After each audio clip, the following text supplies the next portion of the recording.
Hey folks, what's happening, Roland? Well, I'll tell you what's happening in my world. I got my e-bike and I'm going to do some fishing today. Well, been doing a lot of good fishing. I have to show you what I'm doing. This is really cool. This e-bike is the deal. Now, I got it all set up for just everything. Now, I was just recently this week and I wanted to talk about what I did. I had this exact complement and I was down on the levees down at the Stick Marsh levees at the levees around the headwaters lake. And what it is, there's been all this rain this week. Now here we're in a little canal right now. It's a different canal. This is behind my house. And this is pretty good too. There's a few bass in here, but that's not the case. There's a lot of bass in the headwaters. Well, not the headwaters lake, yeah, there is, but in that canal that feeds in from Garcia. And that's where we took these e-bikes. I took Everett Williams, a really good friend of mine. He's what we call the king of the levee. And his e-bike is set up. It's just a two-wheeler. If you look at this real close, what it is, I got to kind of show you what I got. I got my tackle complement here with everything I need in a tackle box and extra food and stuff. And then in here, I always have my frog togs. You know, frog togs are good in the early morning, but you never know when you're going to have a rainstorm and you're 5 or 6 miles away from the car. And so that's the other thing. Also, I have a tire pump and a tire kit. You notice right here, there's a little deal here on the bike. This is actually a tire pump. And then inside the bag, I have a tire kit where I can take, and some tools. I can take this wheel off, for example. And I had to do that one time. And you know what I hit? You know what made these tires go bad? It sounds crazy, but there's catfish out there in the environment. And these birds, these buzzards and stuff, will eat the catfish, and these catfish spines will stick up on the road, and a big old catfish spine will stick up, and it'll actually puncture these tires. So that's kind of what I had to work with fixing the tire. This bike has pedal assist. Now, what makes it legal is the fact that you can pedal it and you can use the electric complement as well. And actually, I can go about 30 or 40 miles up and down the levees and just have a good time. I have a gun rack on here for my turkey hunting. And by the way, I'm scouting turkeys at the same time. And I'll stop my e-bike and I'll do my little turkey call.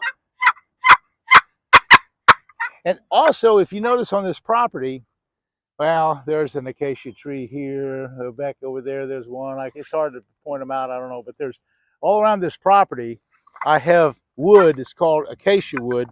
And this is what I make the lid of these exquisite turkey calls. This is that Neil Koss replica that I make all the time. And I use this acacia wood. It's actually a real hardwood. I use it for bowls, and they use it for flooring. And anyway, I put a butternut base that I got from Johnny Morris's farm years ago. Anyway, I call turkeys when I'm kind of on the off season. Oh, and one other little thing that's in here. I do a lot of guide work. And one of the things that I do when I do a good job, they often give me a tip. In this case, I had a deputy sheriff group. It's a father and son team. And they go out, and when their hobbies are collecting these Burmese pythons. You've heard about the big snakes here in Florida, the Burmese pythons. They get up to 17, 18 feet long, but there's a bounty on them.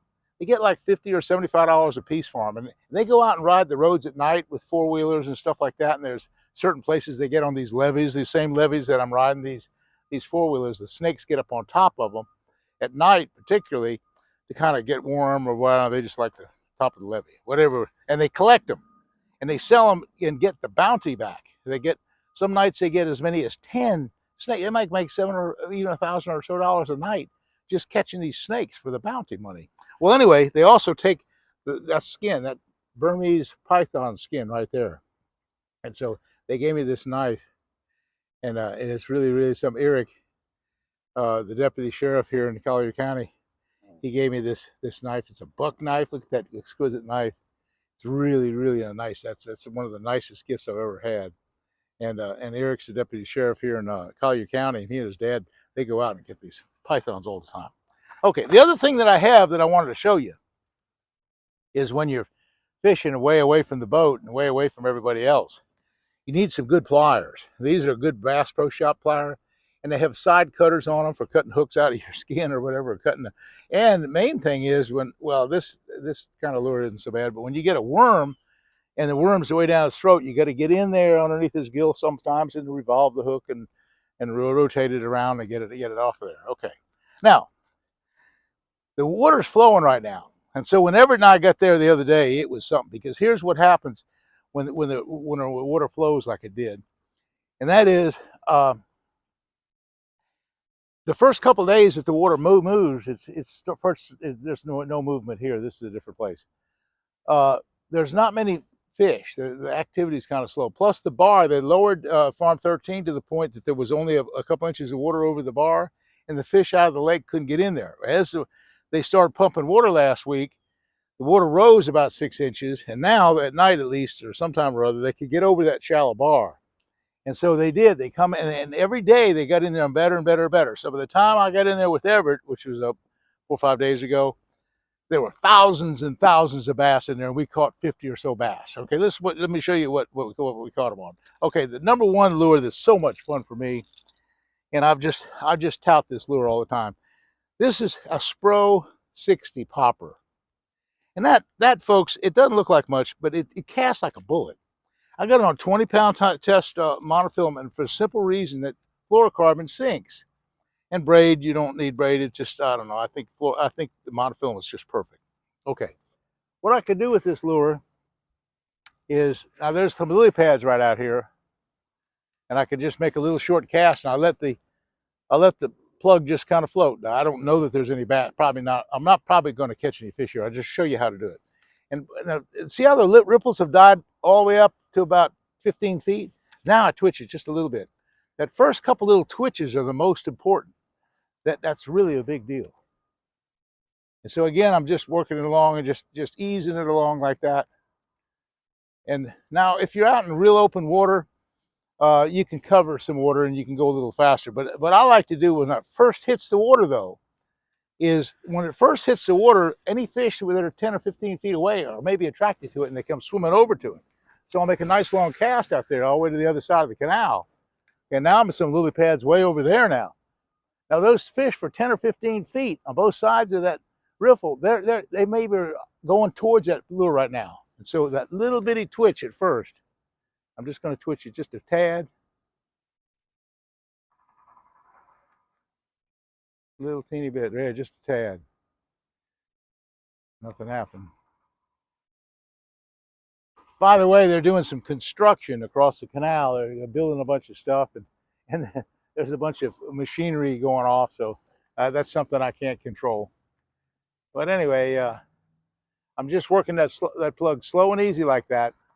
And when we were at the discharge area, a lot of times you just let it float, and the current would carry it down. The current would carry it down, and just sometimes the 2 or 3 biggest fish, I would be talking to Everett like this, just talking to you, and all of a sudden something would just suck it down.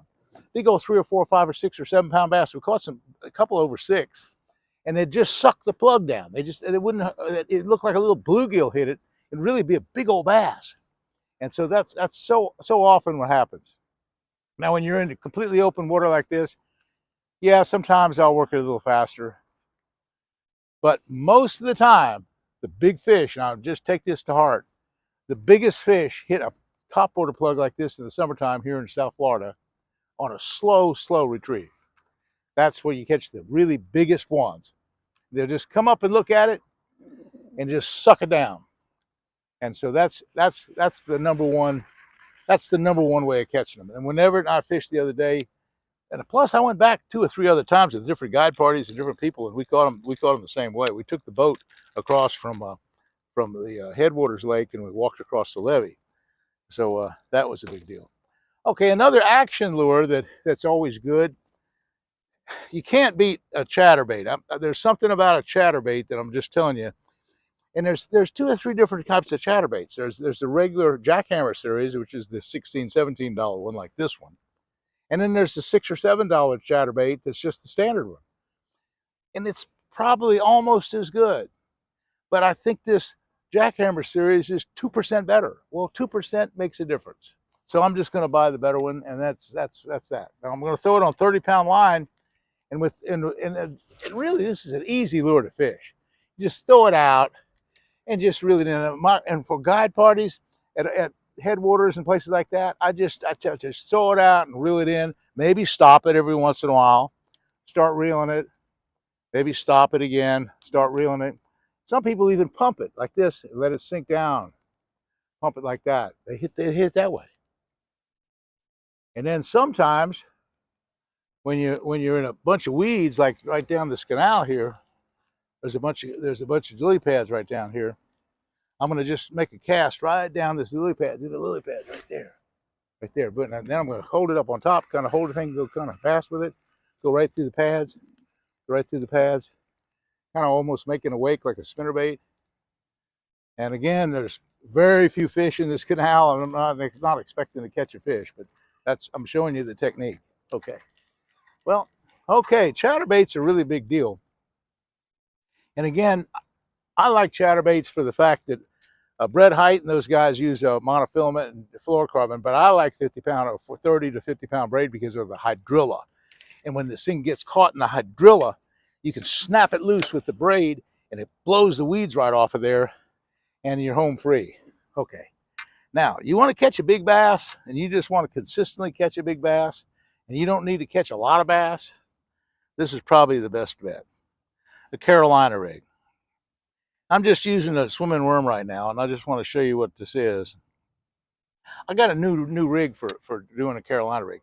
You know, it used to be, it was a kind of a time-consuming process of making a Carolina rig, because you had to take a weight, put on the line, then you'd have to take a swivel and tie it to the line, and a bead and tie on the line, and then tie another piece of leader to a knot, and then another knot. Hey, I don't do that much anymore. I mean, I guess you could still do that, but one of the best ways of doing a Carolina rig, look at this, guys. This is really, really a big deal. That right there is a bobber stop. And I put that on the line. The first thing I put on the line is the weight. That happens to be a 3/4 ounce tungsten weight, pretty heavy one. And then the second thing I put on the line, if you notice right there against my thing, that's a bobber stop. That's just a little bobber stop that slides. Look, it slides up and down the line. It's nice and tight. I can hold it that how far away. Sometimes they like it a long ways. Okay. Now, that's it. That's it. And you can adjust it whenever you want. And for a worm, there's a lot of choices. I got a 4-aught EWG hook. I can use a Cinco. I can use a swimming worm like this. I can use a fluke. I mean, there's just any kind of numbers of combinations you can use for Carolina rig. That happens to be what we were using at Headwaters the other day, and we caught a 7-pounder on that. This is a small ultra vibe speed worm, and I caught 7-pound bass. Okay, what I do here, and it's kind of easy. Here's one of the big deals about Carolina rig fishing. You throw it out there, let it sink to the bottom. And here's the thing that Scott told me, my son, and a whole bunch of people told me. Some of the top guys that have caught and won so many tournaments on Carolina rig tell you this: don't skip it, drag it.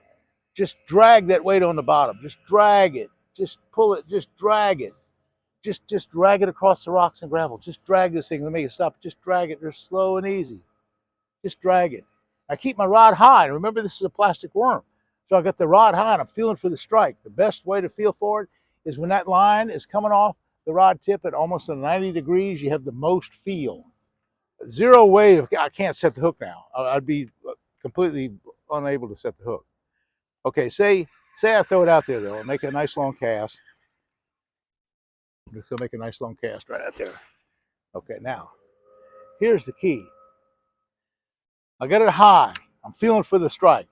I pull it like this, and I feel, a lot of times you'll just feel a surge. You don't feel the tap, tap, tap because there's a heavy weight there. A lot of times the line just kind of surges. You're like this, and you just kind of surging on you. And that does let the rod go all the way down like this in a strike position. Try to do this within 3 seconds. You don't want them to swallow it. You don't want the fish to die and be all gut hooked. So right away, set the hook. And I put the rod in my thing, and I set the hook in real hard. And you don't have to set the hook real hard. This happens to be braid. Braid's an easier, more friendly thing. Anyway, okay, folks, this is my my what's happening, Roland, for today. I want to tell you that I enjoyed bringing this YouTube to you, and hit that subscribe button. My people at O'Reilly's, of course, Bass Pro Shop, all these fine people, they really appreciate it. And we'll see you again soon. I hope I taught you a few things about how to fish moving water in the summertime. We'll see you again soon.